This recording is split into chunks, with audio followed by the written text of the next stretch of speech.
Le cas de l'affaire Martinez-Zogo n'est plus un procès ordinaire, c'est une radiographie brute du renseignement camerounais. À la barre, Dame Moudi, ingénieure de télécommunications, ancienne directrice de la surveillance électronique à la DGE. Elle déroule méthodiquement le fonctionnement interne d'un service habitué à écouter avant de se justifier. Première révélation majeure de ce jour, depuis 2015, Jean-Pierre Ramougou Belinga est placé sous écoute par la DGE. Une écoute prolongée, continue, qui ne se limite pas à lui seul. Selon la témoin, toutes les conversations qu'il aurait eues ont été soigneusement archivées. Également mis sous écoute, les membres du gouvernement avec qui il était susceptible d'interagir. Toutes leurs conversations étaient également interceptées, sans distinction de fonction, sans filtrage et surtout sans motif formel identifié. Plus encore, cette mise sur écoute aurait été réalisée sans aucune procédure officielle. Pas de réquisition judiciaire, pas d'acte administratif régulier. La règle, selon l'ancienne directrice de la DSE, est un simple ordre écrit ou verbal du directeur général de l'époque, le commissaire divisionnaire Léopold Maxime Eko. À la DSE, on ne discutait pas les ordres, on ne donnait pas d'avis, on exécutait juste les ordres du directeur général. À l'époque des faits, cela signifie que le directeur général de la DGE pouvait décider lui seul de placer sous écoute un opérateur économique, un ministre de la République, un haut responsable de l'État, peut-être même le président de la République, sans en rendre compte à qui que ce soit.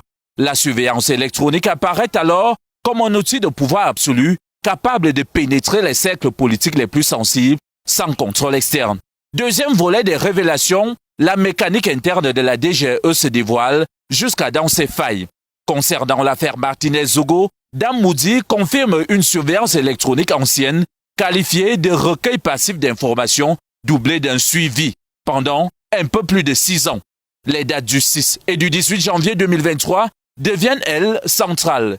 2 requêtes de localisation sont émises par 2 agents identifiés à la DSE. Ces requêtes traçables permettent aujourd'hui de remonter la chaîne. Selon le témoin, la procédure normale aurait été contournée. Les agents auraient été contactés directement par l'ancien directeur de les opérations, le lieutenant-colonel Justin Danoué, de manière privée, en dehors des circuits officiels, révélant une organisation parallèle à l'intérieur même du service. Il s'avère également que les 2 agents contactés auraient eu des proximités sociologiques avec le lieutenant-colonel qui avait mené les opérations ayant mené à l'arrestation et à la torture de Martinez-Zogo. Depuis ce lundi, date du témoignage de James Elon Lobé, le commissaire divisionnaire, à celui de Dame Moudi de la DSE, la DGE ne se défend plus. Elle s'expose totalement, perdant le mot secret qui caractérise les services dits secrets.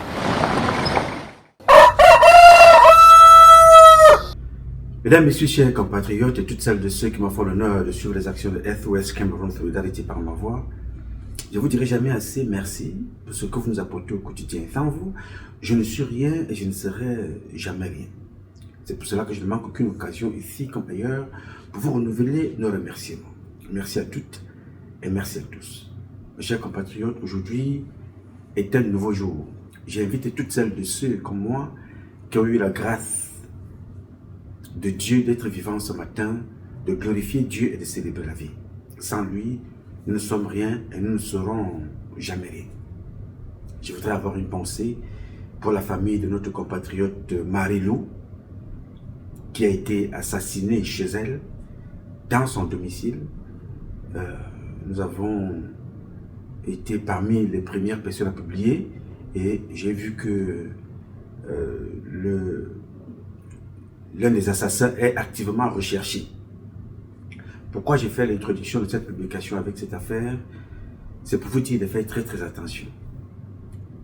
Et vous allez vous rendre compte que cette affaire a un lien avec ce dont je vais vous parler ici, dans l'affaire du contre-amiral devenu vice-amiral Joseph Fouda, Mbapo Parfait, le colonel Aïssi et les autres. A un lien. Les bêtis, toujours les bêtis, qui ont décidé de pourrir la vie de Paul Biya. Non, les bêtis. Nous, les petits Benanga, nous avons décidé de détruire Paul Biya avec la propre complicité de Paul Biya lui-même. Il ne faut pas le dédouaner. Nous avons donc décidé de le détruire, de détruire sa femme.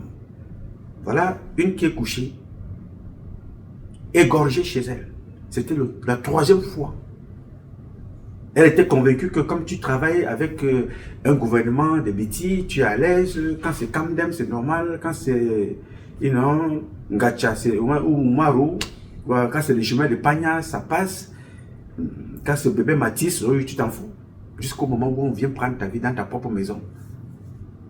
Tu fais partie des gens qui marchent avec Emmanuel Macron. Tu serres les mains, tu manges avec eux. Tu es à la présidence, tu es dans la famille de Yannick Noah. Tu penses que toi, tu es protégé. Quand ça se passe avec l'autre, tu ne fais rien. Pire, tu es complice. Sache que tu es une victime en sursis. Vous allez le comprendre comment les Bétibes Nanga que nous sommes avons entraîné Paul Biya là où il se retrouve aujourd'hui. Alors vous qui m'écoutez, et vous qui écoutez beaucoup d'autres, vous qui vivez cette situation de près ou de loin, commencez à réfléchir. Personne ne fera rien pour nous. C'est nous qui allons décider pour notre propre pays. Ce qu'il faut faire pour en sortir. Trop d'intelligence tue l'intelligence.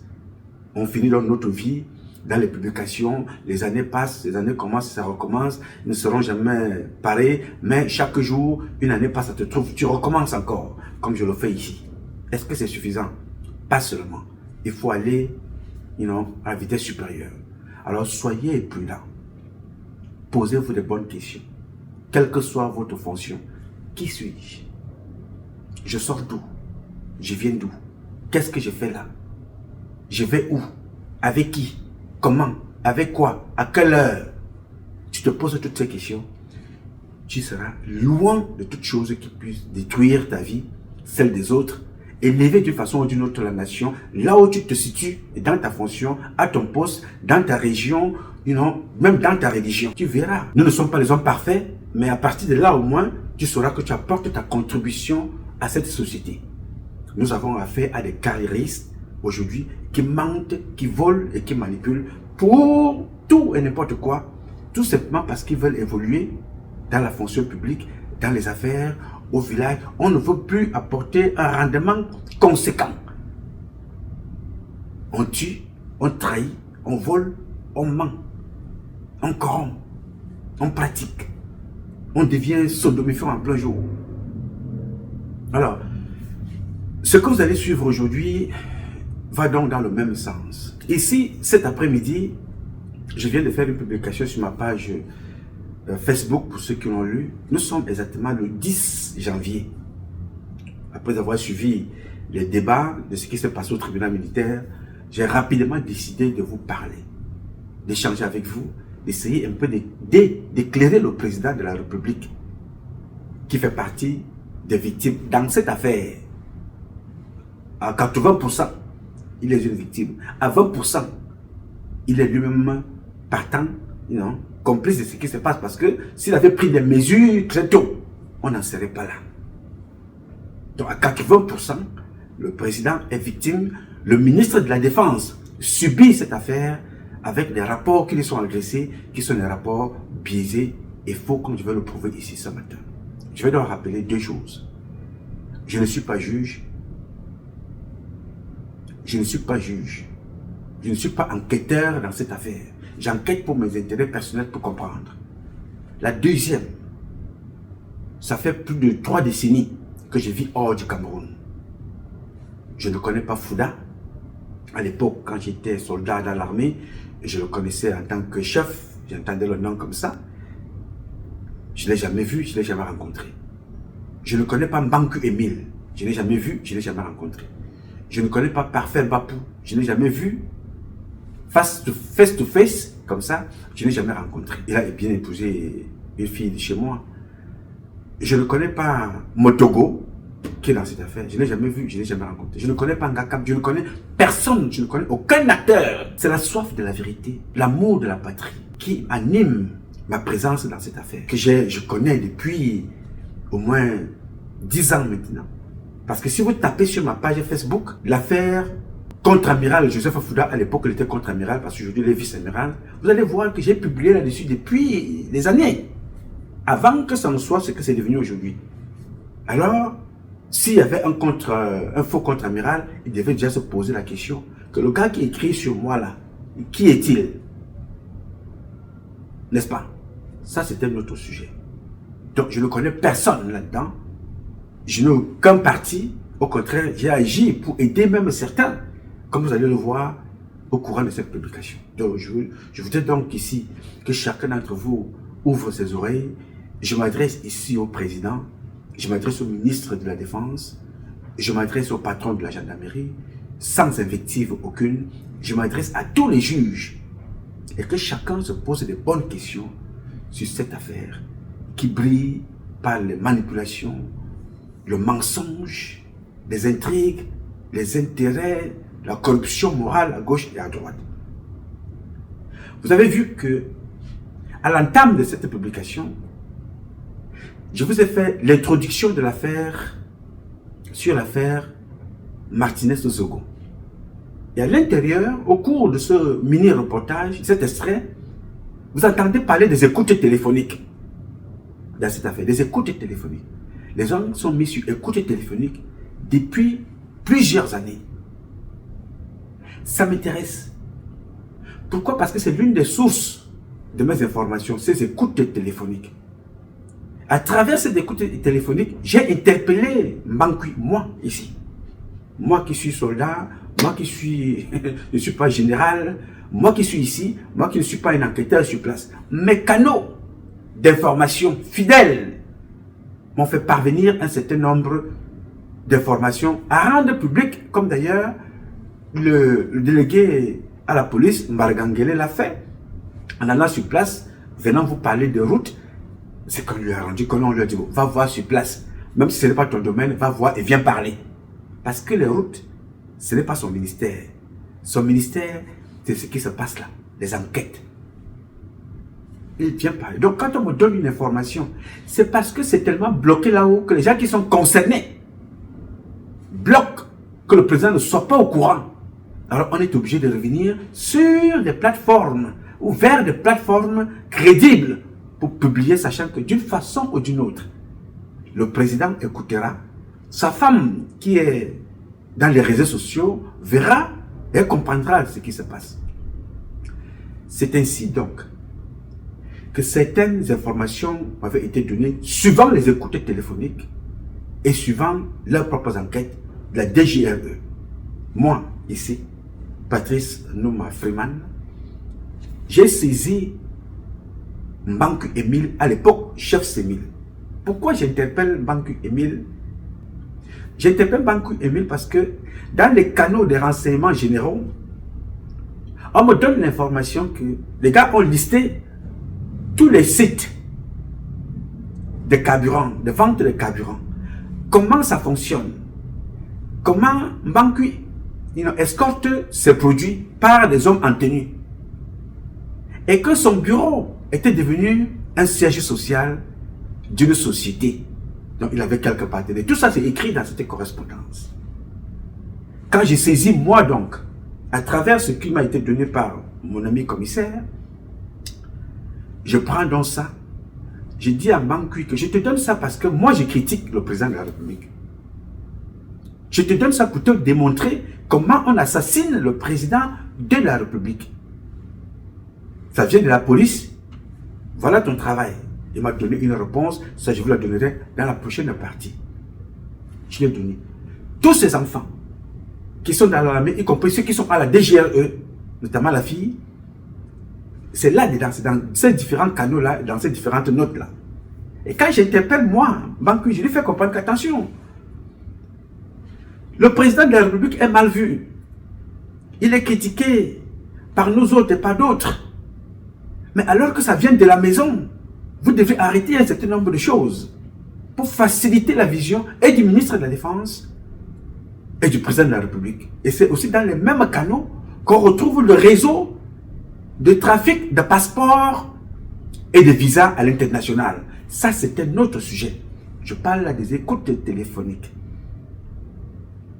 Et dans les mêmes canaux des écoutes téléphoniques, je vais vous te rappeler quelque chose, toi qui m'écoutes, qui ne connais pas comment ça fonctionne. Moi aussi, je ne connais pas tout. J'ai appris avec le temps.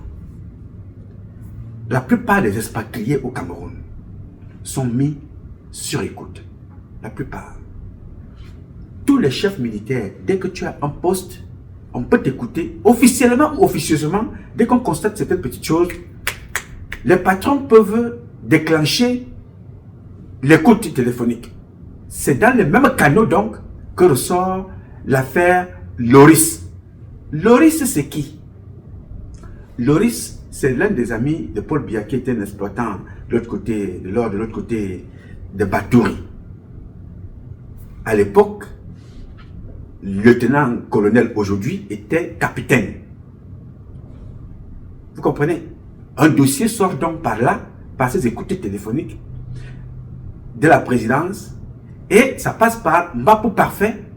Ici, je pense qu'il aura le temps un jour de vous expliquer lui-même, parce que je ne veux pas aller sur les détails pour le moment. Je vous donne là quelques éléments des écoutes téléphoniques qui sont rentrées là au départ, pour vous dire que chaque fois que les gens se retrouvent au tribunal militaire, disent des choses. Bien évidemment, chacun veut dire quelque chose pour s'en sortir, pour se dédouaner, mais sachant très bien que d'une façon ou d'une autre, la vérité n'est pas seulement celle que vous dites dans cette salle d'audience ou dans votre vie de tous les jours, parce qu'il y a des gens qui sont là aussi pour, d'une façon ou d'une autre, informer le président par d'autres canaux, qui n'attendent pas seulement cette affaire pour que le président soit informé, mais qui vous suivent, comme disent les écoutes téléphoniques que vous avez écoutées au départ, qui embarquent donc Maxime Koueko, Justin Danwi et tout le reste. Là, nous parlons là des hauts cadres de la société camerounaise, appelés à sécuriser le président, le territoire camerounais et le peuple camerounais. On donc fait ce que, à l'époque, Alem Bengoro, l'époque faisait, c'est-à-dire quand il était à la police, il a passé son temps à écrire contre Bad Boy, Rémi Zemeka qui était dans l'armée. Donc tous ces rapports, la plupart, étaient destinés à déstabiliser. Donc vous voyez donc que pendant que les gars de la DGRE passent une partie de leur temps, pas tout le temps, une partie de leur temps, à écrire contre, à investiguer dans la vie de Bankui, eux-mêmes ils investissent négativement dans d'autres cieux, d'où l'affaire Martinez Zogo. Les écoutes téléphoniques, j'en ai beaucoup, hein. Ce que je vous dis là, j'en ai beaucoup d'écoutes téléphoniques qui m'ont été envoyées. J'en ai d'ailleurs dit à certains, je l'ai même dit publiquement, l'affaire de Martinez Zogo, comme d'ailleurs l'affaire de notre artiste Longuet, j'ai des images. Mais malheureusement, personne ne veut chercher la vérité parce qu'ils savent qu'en venant vers moi, ils vont être confrontés à la réalité. Parce que la réalité n'a pas seulement commencé sur ce que vous voyez là, la réalité a commencé depuis très longtemps. J'ai donc pris régulièrement le temps de mon temps à interpeller Mbanku Emile, qui n'est pas un ami. Moi, je parle pour la sécurité de mon pays et pour l'intérêt de la nation. Que voilà, nous nous enseignons ici dans la diaspora, on critique le président de la République nuit et jour, on parle le matin, on parle à midi, on parle le soir, on parle à tout moment. Mais alors que des personnes chargées d'informer le